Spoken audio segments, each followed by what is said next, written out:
Pessoal, essa é uma conversa muito bacana que eu gravei com o Paulo Fux e o Júlio Santos, que são anfitriões do podcast Tapa da Mão Invisível. É a terceira conversa que a gente grava. A primeira foi em abril de 2020, a segunda em dezembro de 2021 e agora a terceira em janeiro de 2023.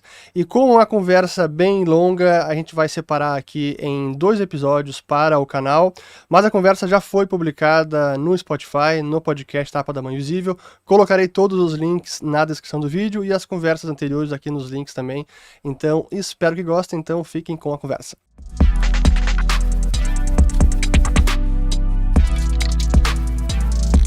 Antes de começar o vídeo, um breve recado, porque agora em março teremos uma nova turma do curso Ciclos de Mercado. Então, se vocês querem dominar os ciclos econômicos, saber como interpretar os indicadores e assim não ficar refém do vai e vem da economia, tomando melhores decisões financeiras e para os seus investimentos, link na descrição do vídeo, nova turma Ciclos de Mercado. Espero vocês por lá. Até mais.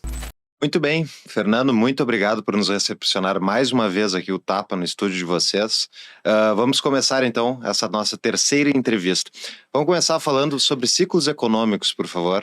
O que são ciclos econômicos? Boa, então vamos começar com a parte não tão polêmica. Achei que fosse já de cara em política, alguma coisa assim, mas vamos lá.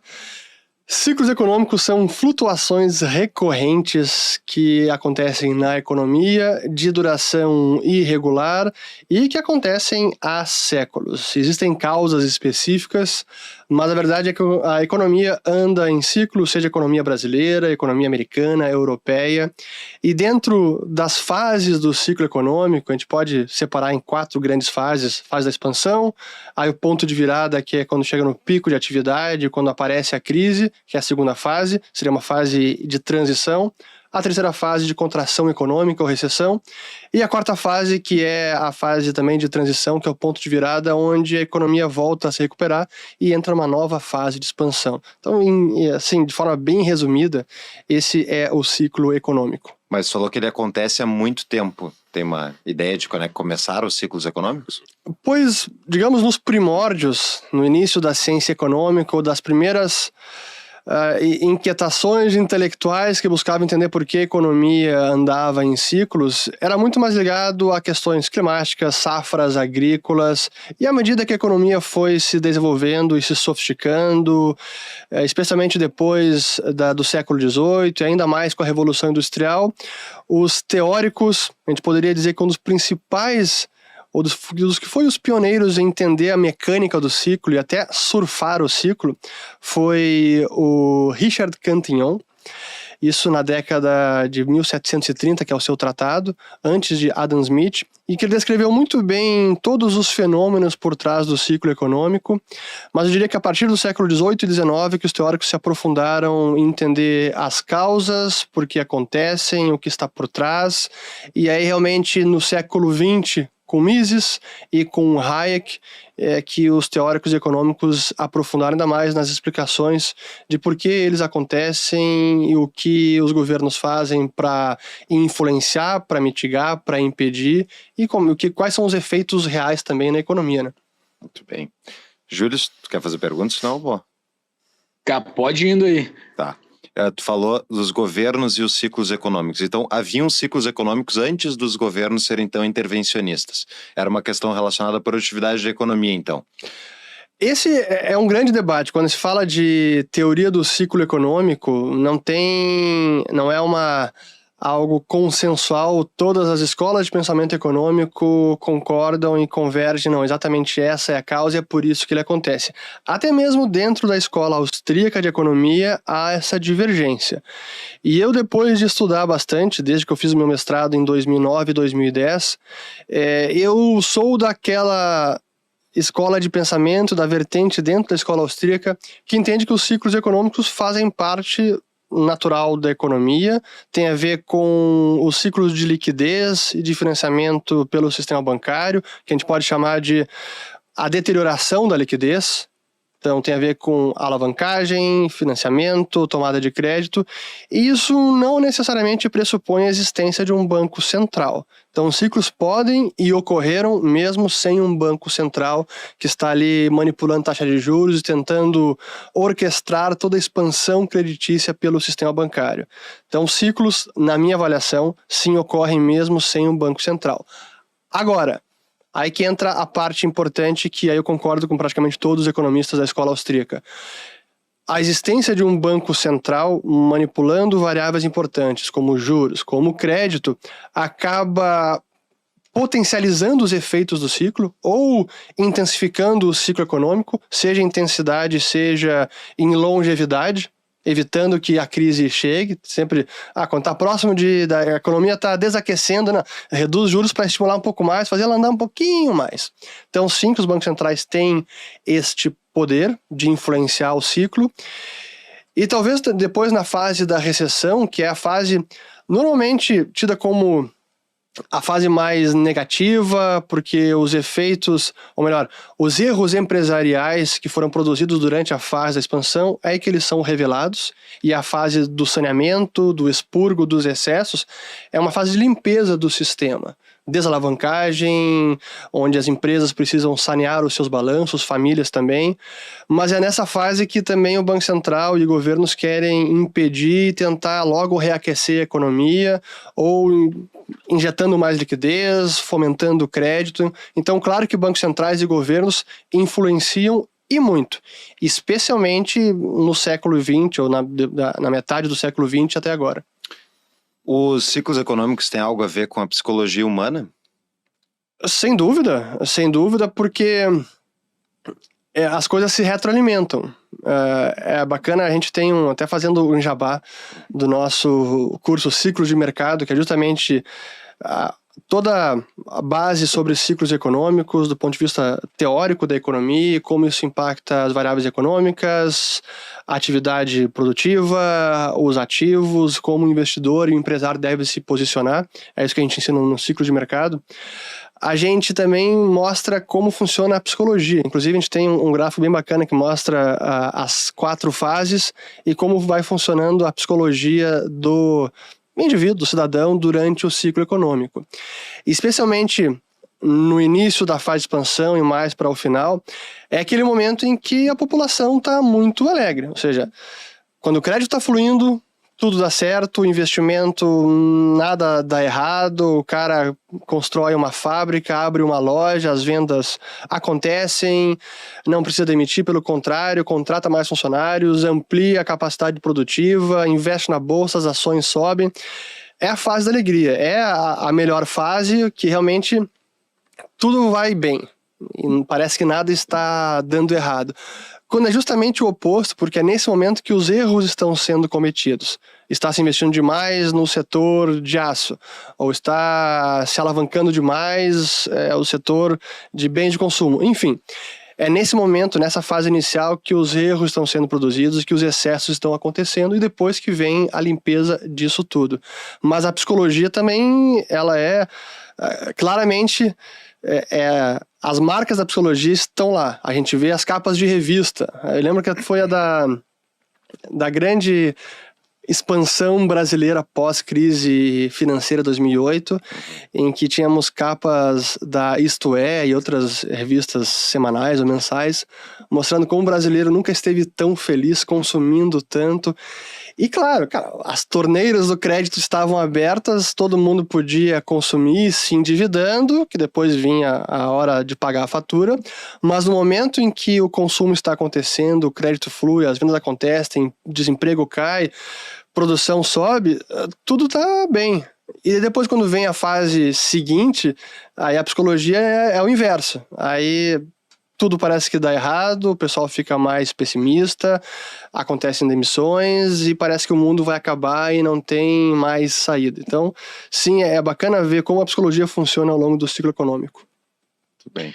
Não dá para a gente mensurar. Primeiramente, agradecer por me receber online hoje, porque a outra vez eu estava aí contigo e hoje eu não pude estar, mas valeu.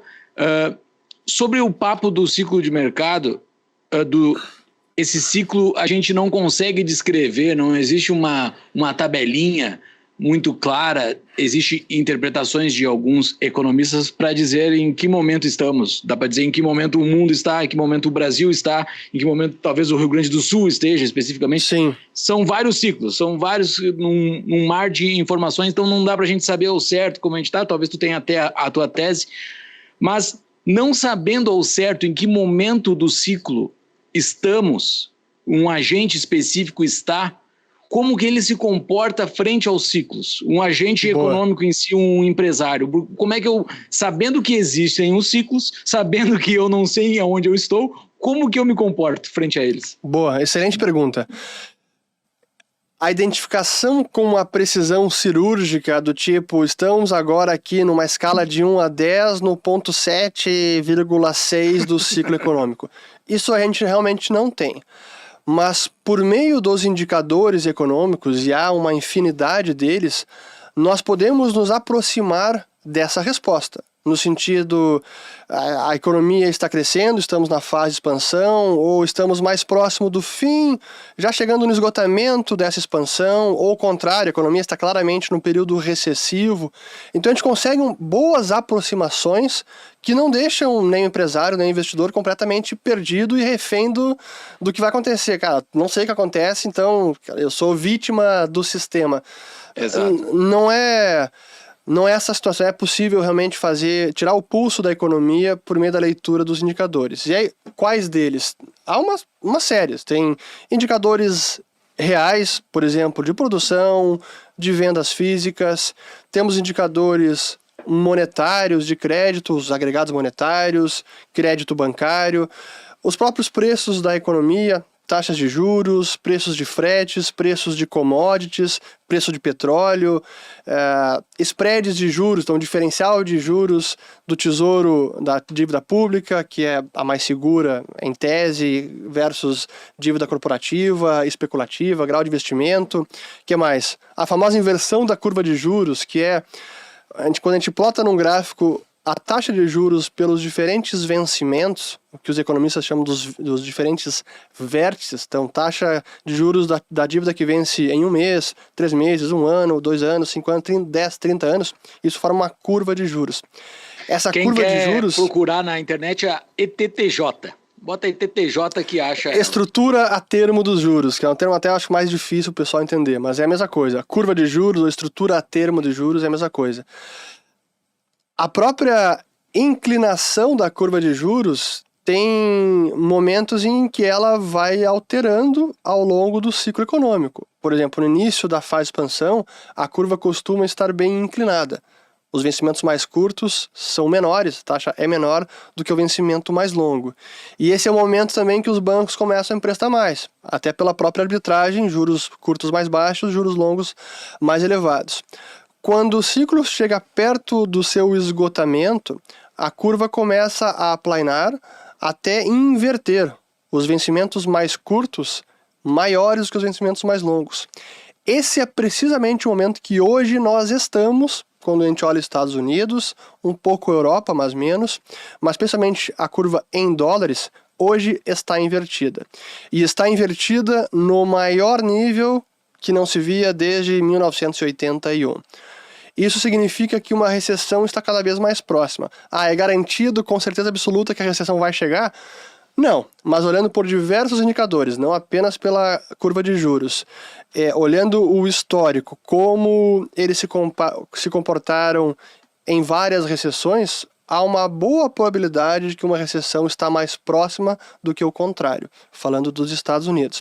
Então, por meio dessa leitura, interpretação dos indicadores, a gente consegue tatear muito bem para que lado a economia está indo ou em que fase nós estamos. Mas, novamente, não é uma ciência exata que a gente consegue dizer, não, a partir de abril de 2023 entraremos em recessão. E só para complementar o final... sobre a própria definição de recessão, porque muitos economistas utilizam uma convenção que acabou sendo adotada e é muito usada, de que recessão técnica seriam 2 trimestres consecutivos de queda do PIB. O PIB registrou queda de menos 0,1 e no trimestre seguinte menos 0,2. Recessão técnica, pronto. Sim que é uma convenção muito usada, Mas mesmo os institutos ou os órgãos que são responsáveis por datar a cronologia do ciclo econômico não usam apenas esse critério. Até eles ignoram esse critério, eles usam outras variáveis como juros, como produção, como vendas, como emprego e outros critérios, até alguns que não são revelados, para definir, a economia agora entrou numa recessão. Portanto, a definição científica que estamos ou não numa recessão, ela é sempre a posteriori. Então, por exemplo, a economia brasileira entrou em recessão em março de 2014, mas a determinação exata, assim, entramos na recessão, ela foi acontecer meses depois.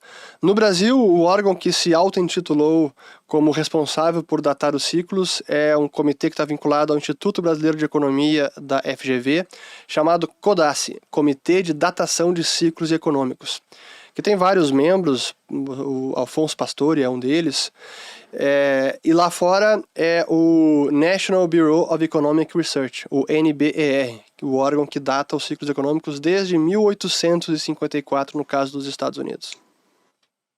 E aqui nos Estados Unidos tem o fenômeno desses 2 trimestres consecutivos, mas não ocorreu o desemprego, que é onde tem se argumentado muito, né? O desemprego geralmente ocorre dentro de uma recessão, então são vários outros números que têm que ser considerados, né? Eu acho que o desemprego ele é um drive muito forte. Mas sobre o Brasil, tu deu muita importância sobre a taxa de juros. Vai lá. Deixa eu falar importante, você falou do desemprego, até porque esse é um indicador importantíssimo, mas ele é muitas vezes mal interpretado, porque dentro da ciência dos ciclos econômicos, você tem indicadores antecedentes, coincidentes e atrasados. Os antecedentes são aqueles que já mostram alguma mudança de direção ou são impactados antes do restante da economia. Então, eles são uma sinalização importante de para onde pode ir a economia. Quando a gente fala de ciclo de indicador, é importante não um único indicador, mas um conjunto de indicadores por algum tempo para verificar a relevância daquele sinal. Se apenas vendas, mas desemprego não e produção não, calma, vamos acompanhar o restante dos indicadores. E também confirmação de tendência. Um mês caiu, mas no outro subiu, então não dá para dizer ainda para onde está indo. É preciso também esperar e acompanhar ao longo do tempo. O desemprego é um indicador atrasado, porque ele só apresenta uma deterioração ou uma melhora depois que o ciclo já virou. Depois que já iniciou a recessão é que realmente a gente vê o desemprego aumentar. Então muita gente diz, por exemplo, quando estávamos em 2019, que a taxa de desemprego também estava no nível recorde, mais baixo em 50 anos nos Estados Unidos, o pessoal apontava para a taxa de desemprego e dizia, como é que vai chegar uma recessão se o desemprego está nas mínimas? Quando é justamente o oposto. Esse é um sinal de que está próximo do fim de ciclo econômico. E naquele momento, agosto, setembro de 19, a curva de juros também inverteu. Claro, teve a pandemia, mas já tinha alguns sinais de que um fim de ciclo estava chegando. Agora, desculpa, segue com a pergunta. Não, ótimo. Tu deu muita ênfase para a taxa de juros e a inversão dela, falou muito dos Estados Unidos. A do Brasil tá meio que flat, né? As taxas de juros de curto prazo estão muito semelhantes com as de longo prazo, né? Pois é, o Brasil é um case ruim para a gente analisar ciclo econômico, até pela nosso histórico de estabilidade macro relativamente curto. Nossa estabilidade data desde o Plano Real. São 27 anos, 28 anos vai ser agora. Não, foi julho de 94, 29 anos vai ser. 29 anos vai ser esse ano, em junho de 2023. Ou seja, quase 30 anos. Quando a gente observa os dados macro nos Estados Unidos, a gente tem pelo menos 100 anos de série histórica, de estabilidade, que a gente consegue analisar com muito mais precisão. Esse é um problema do Brasil quando a gente analisa as variáveis, especialmente de juros. O outro problema é que a nossa taxa já é muito alta. Então, a nossa curva de juros, primeiro, costuma estar num patamar bem mais elevado do que os demais países, e, portanto, muitas vezes ela tem um comportamento flat, né? Ela apresenta uma forma plana e não inclinada. Mas mesmo no Brasil a gente consegue, muitas vezes, observar a inclinação ou a inversão da curva de juros. Muito bem, mas eu tenho várias perguntas aí dentro, a gente quer explorar a questão da taxa de juros também, mas eu queria voltar um passo ali, até para entender, fazer esse comparativo. Tu comentou que haviam ciclos econômicos anteriores à intervenção estatal, que eles eram ligados à liquidez. O que tu quer dizer com isso, com a liquidez, e como é que funcionava isso na prática? Quando a gente fala do ciclo econômico, a gente pode olhar o ciclo econômico tanto pela ótica da produção, pela ótica das vendas, pela ótica do comércio e das mercadorias, do trabalho, do serviço. Mas a outra ótica que a gente pode olhar também é pela ótica monetária, ou pela ótica do crédito. Quando eu falo de liquidez e de deterioração da liquidez, é justamente o ato de se alavancar, o ato de tomar crédito, que significa que as famílias ou as empresas estão comprometendo a sua liquidez. Certamente não em D0, curtíssimo prazo, mas a mais médio e longo prazo significa que uma dívida contraída hoje precisa ser paga nos próximos meses, anos, e isso compromete a minha liquidez futura. Então, quando a gente fala de liquidez, tem a ver com a expansão do crédito pelos bancos e a alavancagem das famílias e das empresas. E é o que a gente vê ao longo do ciclo também. Na fase de expansão, a alavancagem das famílias aumenta, a alavancagem das empresas aumenta, e o contrário também é verdade. Quando vem a recessão, é quando as empresas buscam e as famílias desalavancar, repagar as dívidas, poupar mais. Outro motivo que as vendas caem, empresas precisam demitir, que é esse ambiente de limpeza dos excessos que foram produzidos na fase de expansão. Muito bem, mas essa questão do endividamento das famílias é uma questão ligada às expectativas delas em relação ao próprio, à economia. Elas não estão enxergando como ciclo econômico, né? Mas elas estão enxergando, eu vou ganhar mais dinheiro, posso me endividar ou não. É um erro, então, das famílias sistêmico que acontece, que elas no ciclo econômico, no período de expansão, todo mundo está sendo sinalizado uma direção que está errada, é isso? Esse é outro debate interessante, né? Pô, se a gente já conhece o ciclo econômico, por que as pessoas seguem cometendo esses erros? E tem algumas explicações. A primeira é que quase ninguém entende o ciclo econômico de verdade. Assim, mesmo dentro Meio Fed? Mesmo dentro da ciência econômica, não são todos economistas que estudam o ciclo econômico. Por exemplo, você pode cursar economia no Brasil uma faculdade inteira e quase nem digamos, tocar a superfície da teoria de ciclos econômicos. Quase não se fala dos indicadores. Assim, é lamentável, mas isso é uma verdade. Então, mesmo economistas não dominam a ciência de ciclos. Aí, quanto mais trabalhadores, mesmo empresários, eles acabam, em larga medida, sendo vítimas do ciclo, para o bem e para o mal. Então, quando estamos na fase de expansão, os incentivos são para o endividamento. Até porque aí entra também a psicologia. Então vamos imaginar um cenário um pouco mais extremo, não apenas de ciclo, mas também com alguns sintomas de bolha especulativa, como foi no caso da bolha imobiliária nos Estados Unidos na década retrasada.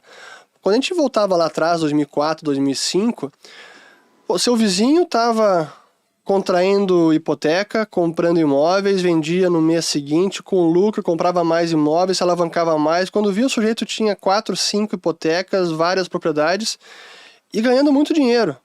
Eu olhando isso, vou fazer a mesma coisa. O crédito está cada vez mais barato, não preciso comprovar renda, os famosos ninja loans, no income, no asset, no job, assim, que não precisava de emprego, nem de renda, nem de ativo nenhum, nem de garantia, e conseguia um empréstimo. Então, naquele momento, as pessoas são incentivadas a entrar na onda da bolha. E não apenas os indivíduos, famílias, pessoas físicas, mas empresas também. Seja porque o seu concorrente está ganhando mercado, também está se alavancando, está aproveitando aquela pujança, então o cara contrata mais, amplia, compra um outro concorrente, ganha mercado, ganha cada vez mais dinheiro. Então o próprio empresário ele acaba sendo obrigado a entrar na dança. Porque o empresário que fica de fora diz, quer saber, cara, eu vou ficar aqui de braço cruzado, vou seguir com a minha prudência, não vou me endividar, não gosto de dívida, não quero correr esse risco. Sim, o pessoal aí tá meio eufórico, mas eu vou ficar tranquilo na minha. Até pode dar certo, mas ele vai também perder mercado. E daqui a pouco pode vir um concorrente mais ousado e fazer um hostile takeover, né? Uma tomada hostil de comprar o cara. Então, Durante o ciclo, a fase de expansão, as pessoas são incentivadas a surfar o ciclo e a entrar na dança. Acaba esse sendo o incentivo. Aí pode pensar, mas o cara ele não tá cometendo um erro. Primeiro, ele não sabe que a economia não vai seguir crescendo para sempre. Então, ele não tem esse conhecimento. Como o passado recente dos últimos meses ou 2, 3 anos, tudo deu certo, ele extrapola aquele passado recente, é um pouco da questão do recency bias, né? O viés de recência, e acha que aquilo vai durar para sempre. E então toma mais risco, deteriora a liquidez, se alavanca, só que aquele cenário não dura para sempre. É o velho ditado, aquele que os nossos pais nos contam, não há bem que sempre dure, nem mal que nunca acabe. Isso vale também para o ciclo econômico, mas quando a gente está no meio do ciclo, é difícil sair daquela loucura e não estar no meio da festa dançando junto com todo mundo. A minha dúvida em relação aos ciclos anteriores ao intervencionismo é como é que eram conectados todas essas, enfim, essas perspectivas individuais que tu falou, ligado ao crédito. Mas o crédito presume, quando a gente fala de crédito, a gente fala de taxa de juros. Quando a gente fala de taxa de juros, a gente fala de uma moeda que é obrigatória no território nacional, que liga umbilicalmente todo mundo ao mesmo sistema monetário, né? E não permite que as pessoas, cada um pratique a sua taxa de juros. Enfim, tu tá ligado a um mercado que a base tem o crédito estatal, sob controle do Estado, pelo menos. Sim. Então, antes disso, como é que eram conectados esses ciclos econômicos? Pois então, aí essa deterioração da liquidez, o nível de alavancagem e de intensidade do ciclo era muito mais contido. Digamos que os ciclos eram de uma duração menor e de intensidade menor também. Então, esse nível de alavancagem, de expansão do crédito que com o Banco Central acontece, na ausência dele, ele é muito mais contido. Então, os erros, eles são revelados anteriormente e o ciclo não entra num estágio de tanto desequilíbrio como acaba acontecendo num ciclo com o Banco Central manipulando os juros e incentivando cada vez o crédito. Tu está dizendo que então que os bancos centrais não estão ajudando na manutenção de um ciclo mais suave, eles estão piorando, é isso? Pois essa é o grande, digamos, elixir monetário ou o nirvana que eles buscam atingir de crescimento constante sem nunca termos uma recessão. O próprio Bernanke, o Greenspan falou sobre isso na década de 90, quando ele num discurso, não lembro exatamente em que ocasião, mas ele no discurso, até usei isso numa palestra minha, que está no canal também, aquele vídeo chamado A Maior Crise Global que Está por Vir. E lá ele fala que os bancos centrais, eles não podem evitar a recessão, não podem evitar demissão, não podem evitar essas correções que são necessárias. Não pode e nem deveria, palavra dele. Mas os bancos centrais podem sim suavizar o ciclo econômico. Essa é a teoria. Na prática, eles conseguem postergar um crescimento econômico à custa de um desequilíbrio cada vez maior. Por isso que os austríacos defendem quanto mais o Banco Central intervém, quanto mais políticas intervencionistas de governos em conjunto com o Banco Central, maiores se tornam esses desequilíbrios, portanto, maior será a correção no futuro. É nesse sentido que também os austríacos são muito críticos da postura das autoridades monetárias e fiscais quando está claro que o ciclo está chegando ao seu fim, porque eles não querem que isso aconteça jamais, eles querem realmente manter... eu sempre gosto da analogia do drogado, porque ela se adequa muito bem, onde o sujeito está tá bebendo cada vez mais, aí chega a hora da ressaca... O cara deveria parar de beber, desliga a música, vai para casa, cura a ressaca, toma água e espera, no dia seguinte vai estar um pouco melhor. O que o Banco Central faz desliga a luz, aumenta o som e taca a bebida em todo mundo e deixa o pessoal enlouquecer. É isso que ele quer fazer. Vai evitar a ressaca naquele momento? Até vai. A custa de uma ressaca muito pior ou daqui a pouco algum problema hepático grave.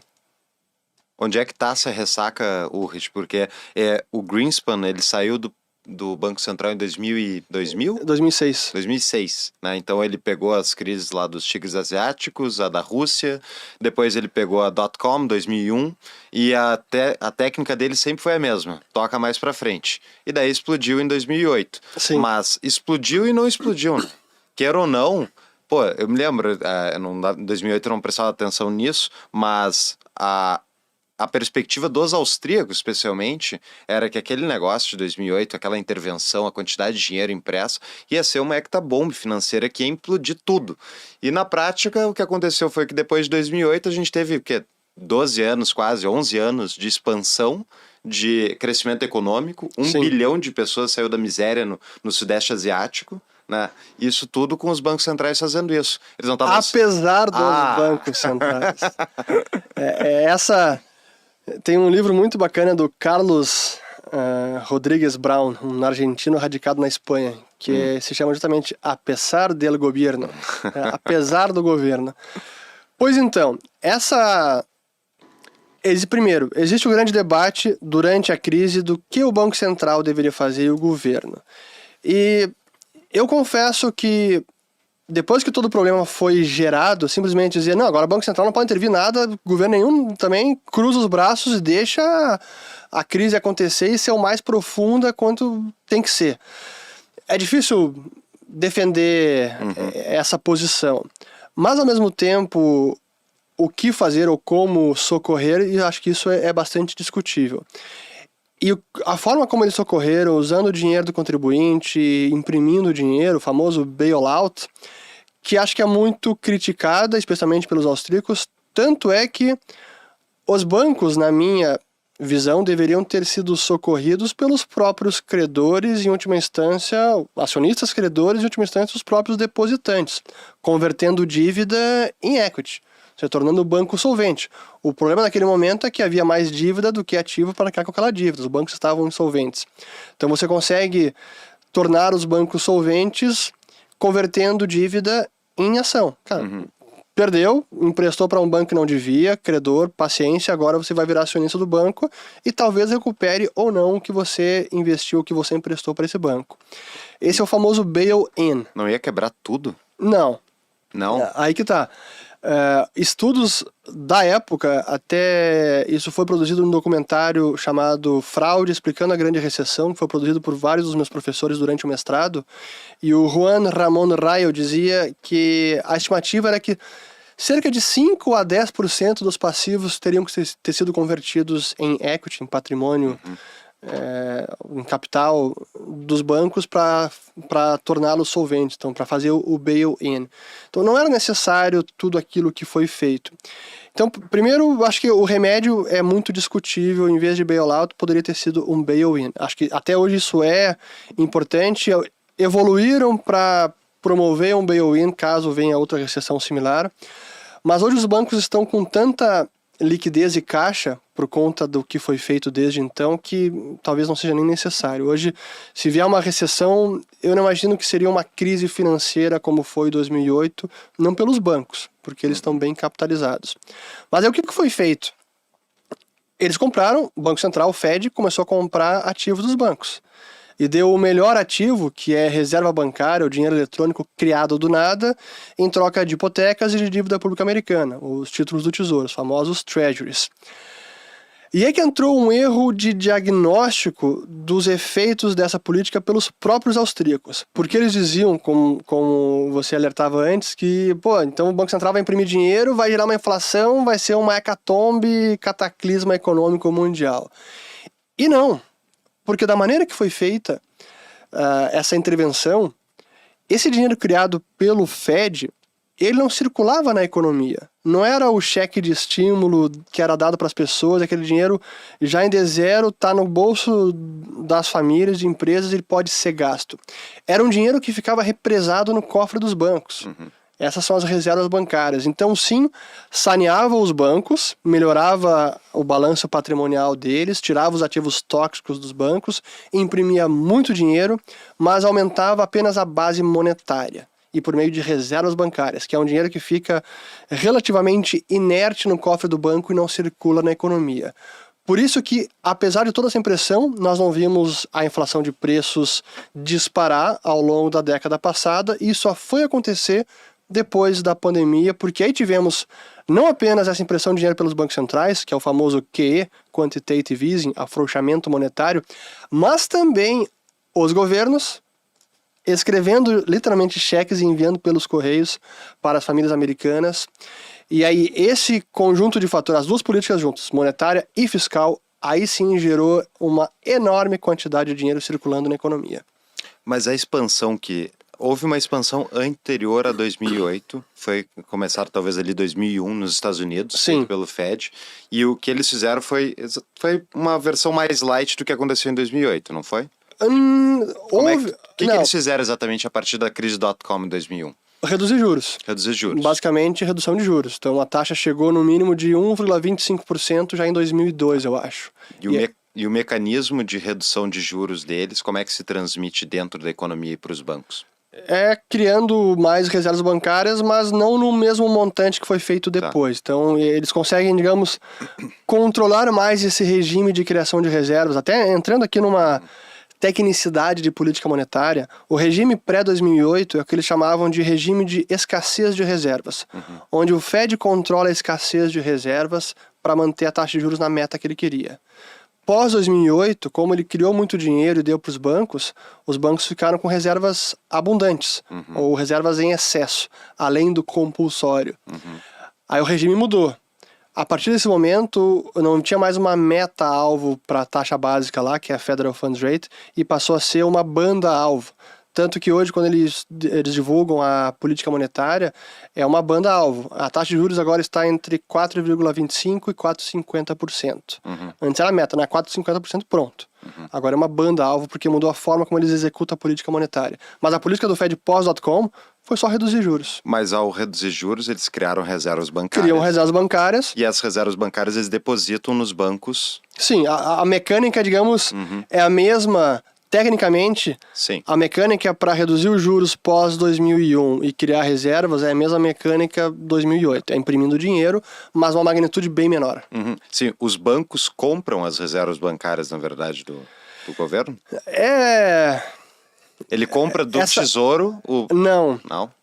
Essa relação sistema bancário e Fed, ou Banco Central, e o Brasil funciona da mesma maneira, ela é até pouco entendida, porque quem realmente controla a conta corrente dos bancos comerciais junto ao Banco Central, que é a chamada reserva bancária, é o Banco Central, não é o Banco Comercial. Quem pode criar ou destruir as reservas bancárias é somente o Banco Central. Ele cria reservas digitando. Então agora eu quero comprar Treasury de 10 anos, 20 bilhões. 20 bilhões, acredito aqui pro JP Morgan, passa para cá 20 bilhões em Treasuries. Sim, mas o JP Morgan tem que ter comprado antes os Treasuries. Previamente ele comprou, ele já tinha em carteira esses Treasuries. Ele compra tesouro, então, e na verdade o que existe é uma relação onde os bancos comerciais, alguns deles somente, têm pré-requisitos especiais junto aos... I see where you're going with this. Eu sei onde é que você quer chegar. É importante falar sobre isso, correto. Vamos dar um passo para trás. Tesouro emite dívida. Quando ele emite dívida, quem compra essa dívida nos chamados leilões são os dealers primários, que é um punhado de bancos comerciais que tem privilégios, deveres e direitos. Direito de participar no leilão primário e dever de comparecer nesse leilão também. Então o banco comercial não pode simplesmente dizer, cara, hoje eu não tô a fim de comprar. Vai ter que comparecer. Mas ele tem que comprar. Tem. Claro que a que preço... Aí é discutível ou faz parte do mercado e o Tesouro não impõe o juro que ele quiser. Então essa parte, digamos, está sujeita às leis de mercado. Mas sim o banco comercial precisa comparecer no leilão do Tesouro. Então falar, Tesouro emitiu dívida, dealer primário comprou, parte pode ter encarteirado, parte pode vender para fundos, para clientes, pessoa física, CNPJ, não interessa. O passo seguinte é o Banco Central comprando dos bancos comerciais. E esse aí é o mercado secundário. Por isso que se diz que o Banco Central não atua no mercado primário. Apenas os bancos comerciais que compram dívida pública no mercado primário, direto do Tesouro. O Banco Central só pode comprar direto do banco comercial no mercado secundário. É isso que, em tese, blinda o Banco Central de dizer que, ou garante com que o Banco Central não está financiando o Tesouro, porque ele não compra direto do Tesouro, ele compra de um terceiro. Para mim isso é um argumento que cai por terra, porque se você analisa o balanço de um banco central, do lado do ativo é quem ele está financiando. e a maior parte do ativo é dívida pública. Vai dizer, não, está financiando o Tesouro? Não está. Para fim de política monetária, sim, mas está financiando. Indiretamente, né? Exato. Então, ele permite justamente essa expansão da dívida pública, né? Esse mecanismo. A questão é, quando eles emitem reservas bancárias e injetam isso dentro dos bancos comerciais, o banco comercial fica com um ativo superior e, portanto, ele pode expandir Perfeitamente. seus empréstimos, né? Essa é a mecânica da expansão do crédito. Então, a criação de reservas pelo Banco Central permite aos bancos expandir mais o crédito, porque eles têm mais reservas para honrar demanda de depósito, de saque de depósito e tudo mais. Então, sim, esse é o mecanismo final. Mas é importante frisar que o banco comercial ele não tem um poder unilateral de expandir o crédito. Cara, você precisa tomar o crédito, a empresa precisa demandar crédito, senão a demanda por crédito, porque a alavancagem está lá em cima, o banco por si só não vai conseguir enfiar crédito goela abaixo. Mas o aumento de reservas bancárias, de forma geral, feita pelo Banco Central, vai tocar a taxa de juros para baixo e vai permitir justamente que mais gente tome crédito. Sem dúvida. Isso aí não é bom justamente quando está numa recessão? Não é o que tu quer, que as pessoas movimentem a economia? Consumam mais? O que eu quero é que haja forças de mercado e que o juro caia por forças naturais e não por imposição, porque é a redução artificial dos juros. Né? Em última instância, os juros reflete o desconto entre bens presentes e bens futuros. Não é o preço do dinheiro. O preço do dinheiro é o seu poder de compra. O juro seria talvez o preço do tempo, mas é a razão... Dinheiro no tempo, não? É a razão de troca entre bens presentes e bens futuros, que mesmo na ausência de dinheiro teríamos o fenômeno da taxa de juros. Okay. Então, a taxa de juros é um fenômeno do mercado que surge da demanda por fundos prestáveis e da oferta de fundos prestáveis, para usar termos científicos e econômicos. E quando o Banco Central manipula a taxa de juros, criando liquidez artificial, que é o que ele consegue fazer, ele está distorcendo os sinais naturais da economia, porque a taxa de juros também é um sinal. Se a taxa de juros está naturalmente baixa, é um sinal que a poupança está mais elevada, isso incentiva a tomada de empréstimo, a investimento, que pode ajudar a crescer a economia de forma sustentável. Mas se isso é feito de forma artificial, e aí entra a crítica dos austríacos, ele reduz a taxa de juros, o que faz parecer que há mais poupança quando na verdade não há. Então emite um sinal distorcido para os empresários, os investidores, onde parece que há mais poupança enquanto não há mais recursos para investir e tornar a economia mais produtiva. É isso que geraria o crescimento econômico insustentável. Vamos para... É muito boa essa tese que o Fux puxou aí para colocar na mesa, o que é a taxa de juros e como ela se forma, mas eu queria botar um pouquinho ela dentro da prática do que está ocorrendo no Brasil, pode ser? Vamos lá. Só é importante fazer uma pausa aqui para o pessoal, porque a gente entrou aqui em questões bem técnicas, aprofundadas de teoria econômica, de ciclo, de expansão de crédito, mecânica de política monetária, tudo isso que normalmente, até mesmo muitos analistas e investidores da Faria Lima não entendem como é que funciona todo esse processo. Eu trouxe essa pauta porque eu queria entender como acontece o erro sistêmico.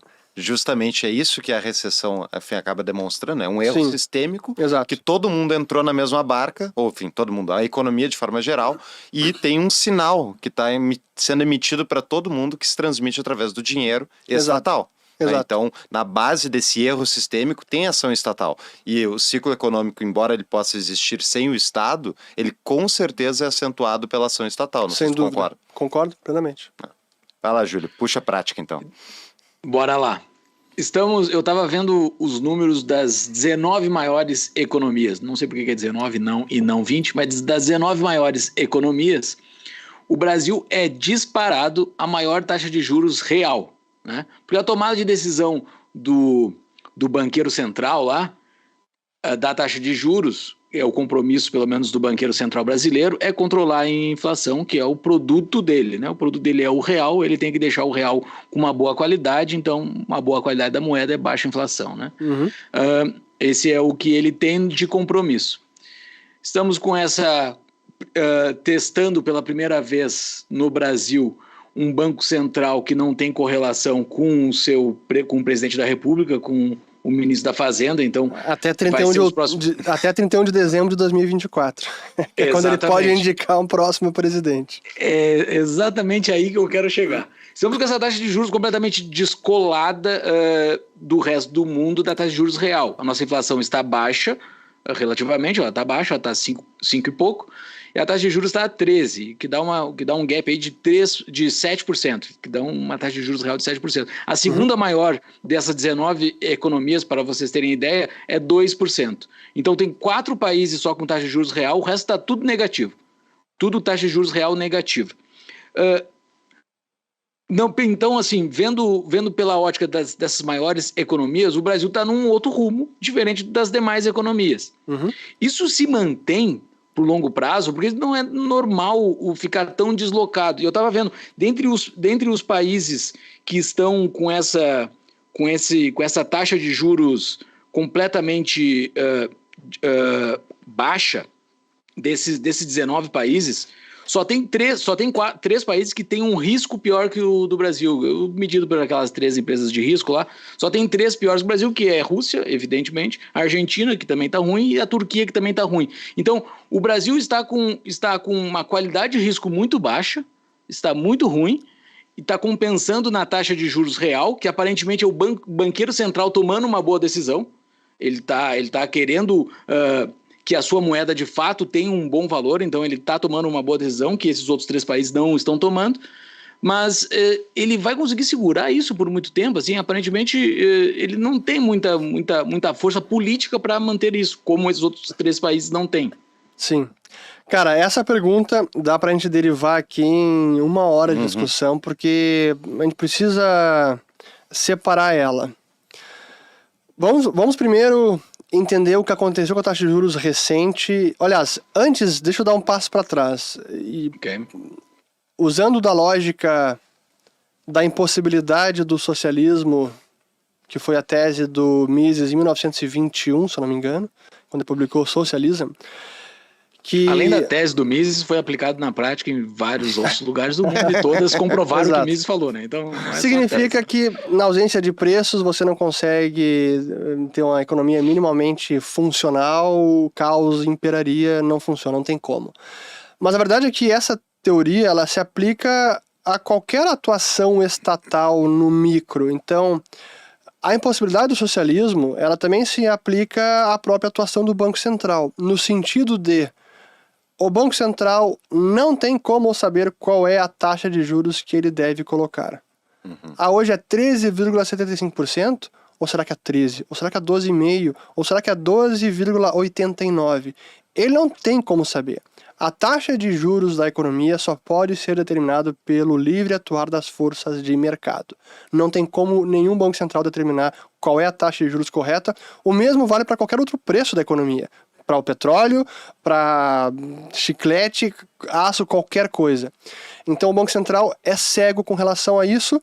Ele vai tateando na medida do possível, como o Bernanke sempre diz, learning by doing, aprendendo à medida que faz, aprendendo com o erro. Aos trancos e barrancos, o Banco Central vai operando. Primeira resposta. Segunda resposta, a prática recente do nosso Banco Central, especialmente pós-pandemia. O que aconteceu?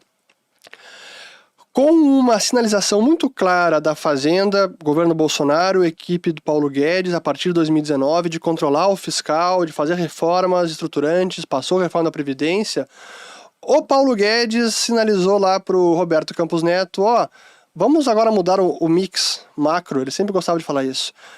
Em vez de ser fiscal frouxo com monetário apertado, vamos fazer fiscal apertado e monetário um pouquinho mais frouxo, vamos mudar esse mix, e foi o que ele fez. E por um tempo isso até é possível de ser feito, até pela sinalização de controle fiscal, a expectativa que gera nos agentes e a confiança que isso traz para mercados e agentes em geral. Aí veio o problema que o Banco Central, na minha avaliação, começou a exagerar um pouco nessa dose de redução de juros. A gente viu isso se manifestando ainda em 2019, que o nosso câmbio chegou em 4,25 em 2019. E o Bolsonaro entrou com 13,80, eu acho, ou 13,70, alguma coisa assim. Então já havia uma desvalorização forte do câmbio. Aí veio a pandemia, meteoro, todo mundo sabe, e o Banco Central foi lá e 2% de taxa de juros. 2% para a nossa economia, com os nossos riscos, com a nossa história, com o nosso fiscal, com a nossa instabilidade política, para mim foi uma tomada de risco brutal. Eu criticava todo santo dia, eu era até chato no Twitter, no Instagram e no YouTube, que eu batia muito nessa tecla. Acabou acontecendo, o nosso câmbio foi lá para 5, quase 6, oscilou um monte, mas enfim, gerou muita volatilidade e depreciação cambial. E eu dizia, não apenas eu, mas muitos analistas também, que esse erro ensejaria o erro seguinte, que seria o de apertar demais. Então, afrouxando demais com os juros, 2%, levaria o Banco Central a apertar demais os juros logo depois. E foi exatamente o que aconteceu. Então, eu diria que o Banco Central nosso errou ao afrouxar demais e estimular monetariamente, e hoje também acho que erra ao restringir demais e apertar muito os juros. Mesmo se a gente considerasse a inflação sem a desoneração, que em vez de 5,70 iria, sei lá, para 7 ou 7 alguma coisa, mesmo assim o nosso juro real ainda seria o maior do planeta.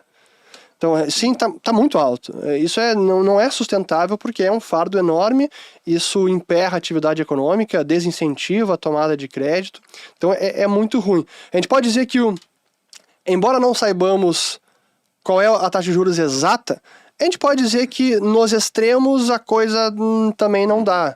Então a gente pode aproximar e dizer que 2% é demais para o Brasil. É 3,75 ou 4? Não sei, mas 2 não é. Mesma coisa agora para mim, 13,75%. Tá demais, tá exagerado. E essa é a segunda parte da resposta. E aí a terceira, que tem a ver com a prática do Banco Central, que também tem muito de arte e menos ciência. Porque, beleza, vamos concordar que a taxa de juros nesse patamar está excessiva, restritiva demais. A inflação já está caindo, o crédito caiu, tivemos superávit primário agora. Precisa manter nesse patamar?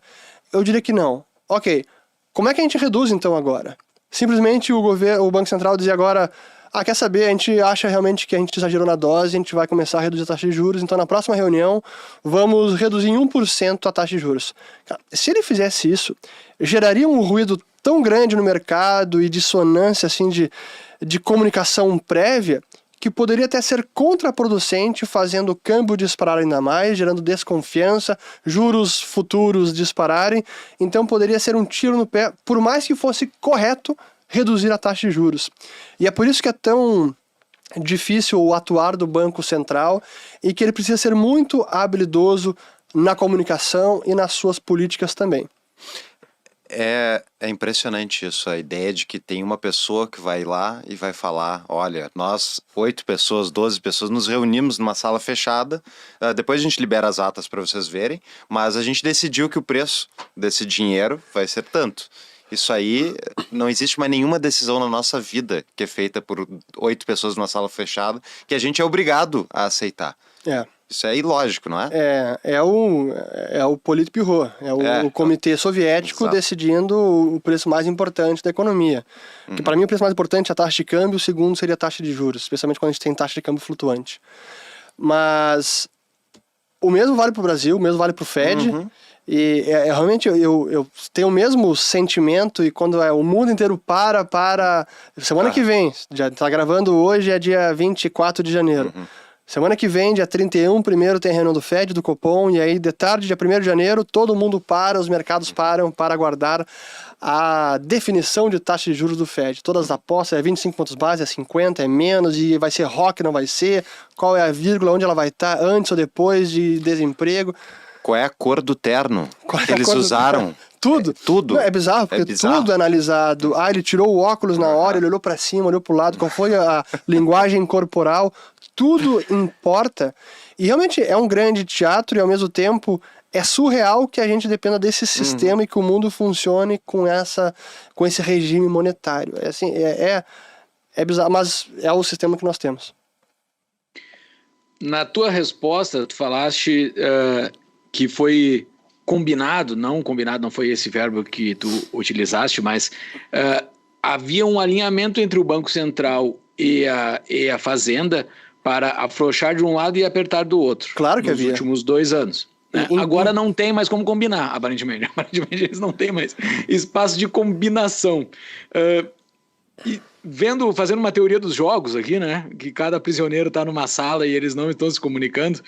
Acreditando nisso, talvez eles possam estar se comunicando, mas acreditando que eles não estejam se comunicando, e qual é a tua visão sobre isso?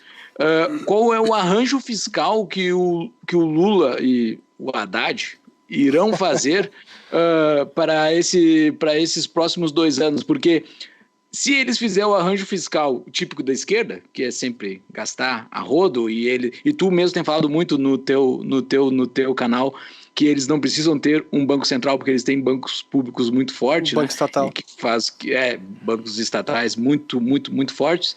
Então eles estão botando grana na economia aquém de Banco Central, via Banco do Brasil, BNDES, todas essas outras coisas. E provavelmente eles vão fazer um arranjo fiscal de gastança, eles não serão saudáveis, eles não vão ter superávit. Tu acha que eles vão nessa linha? Porque se for nessa linha, o nosso outro player da nossa teoria dos jogos aqui vai ter que agir de uma outra forma baseada assim. Correto.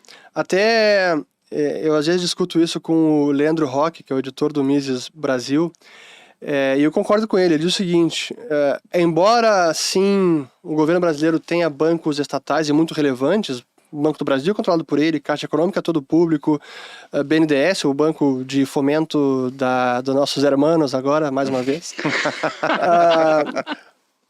A verdade é que se o governo expande crédito via banco estatal, ainda assim o Banco Central deveria fazer o seu papel e talvez sobe os juros então para 15%. Vai subir, vai dar dinheiro a rodo? Então tá, taxa Selic agora vai para 16%. Então o Banco Central ainda assim tem algum poder e deveria fazê-lo. Se vai fazer, são outros 500.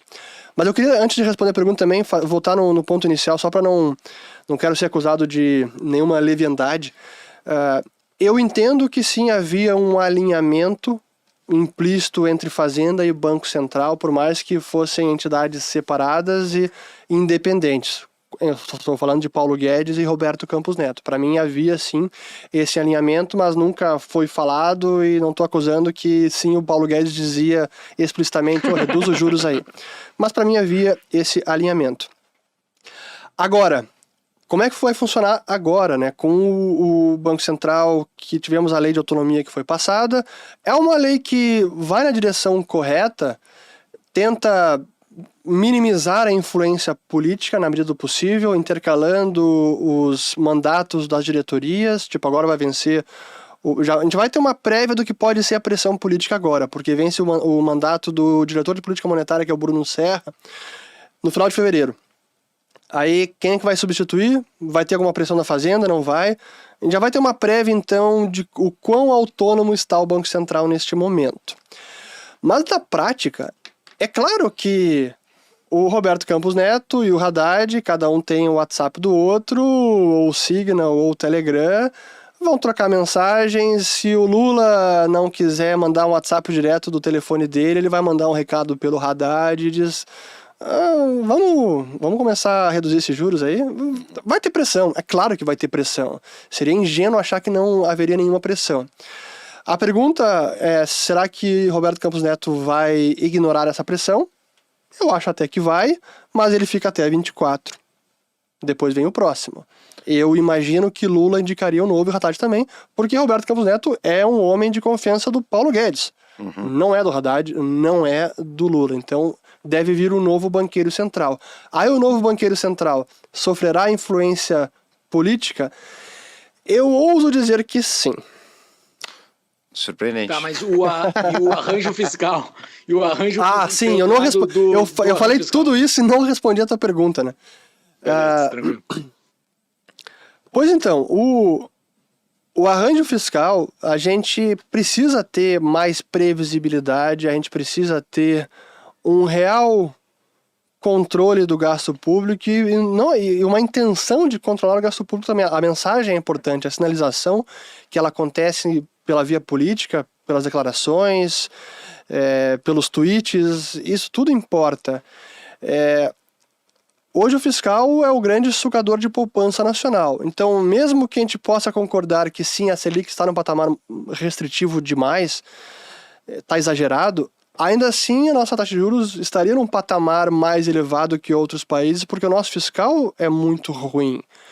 não apenas o gasto é muito engessado, a gente não vê ninguém realmente interessado, especialmente agora, realmente interessado em endereçar o engessamento dos nossos gastos, que é basicamente pessoas, é funcionalismo, não consegue cortar gasto, é impossível. Primeiro que não tem vontade política para isso, não tem nem... Como é que vai cortar gasto se ninguém quer peitar esse problema de frente? E alguns nem acreditam que é preciso peitar esse problema. O que é o problema? Tem gente que não acha que é problema. Alguns acham que nem é problema. Além disso, o nosso perfil de dívida ele é também relativamente precário, no sentido de a dívida é curta, ela vence em média abaixo de 4 anos, então a cada 4 anos em média, mais de 6, acho que está em 7 trilhões agora já, 7 trilhões de dívida pública precisa ser amortizado. A cada 4 anos. Em país desenvolvido, esse prazo médio está na casa de 7, 8, alguns até 10, 14 anos. Estados Unidos até é menos do que a média, mas é moeda de reserva, então isso é atenuado. Ainda assim, prazo médio da dívida americana está na casa dos 6 anos. O Brasil abaixo de 4.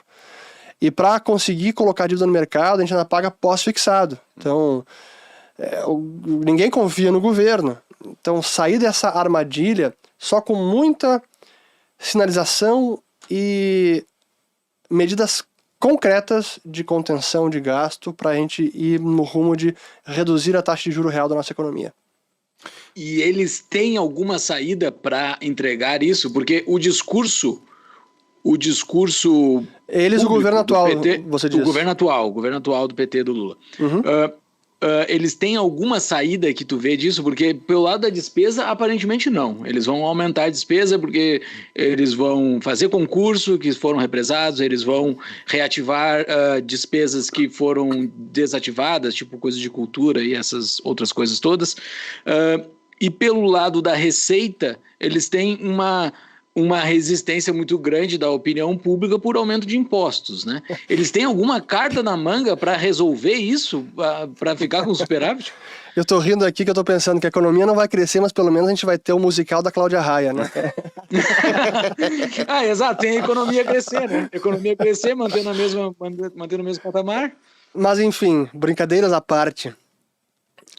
A visão de economia deles é de que, primeiro, eles acreditam, alguns econômicos, alguns teóricos que estão no governo ou assessores, acreditam piamente no multiplicador keynesiano, acreditam sim no gasto estatal como sendo o catalisador da nova demanda que vai gerar um ciclo virtuoso de crescimento sustentável.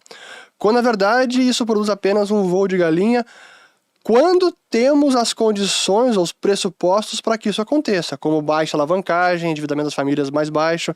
Se isso não é verdade, até o voo de galinha é difícil de começar. O que pode, num curto prazo, favorecer esse governo, apesar de ser gastador e não querer reduzir o tamanho do Estado, é que nós temos uma boa dose de investimento estrangeiro, de concessões já contratadas, esse investimento deve acontecer, e isso pode ajudar a nossa economia a crescer apesar desse fiscal, apesar dessa gastança. Mas passado esse crescimento gerado por esses investimentos, em infra especialmente, a verdade é que não tem muita mágica. E esse receituário deles não tem como gerar um crescimento econômico sustentável. Essa foi a primeira parte da conversa com o pessoal do Tapa da Mão Invisível. Espero que tenham gostado. Considerem se inscrever se curtiram. Os links também aqui na descrição do vídeo. E semana que vem voltamos com a segunda parte. Até mais.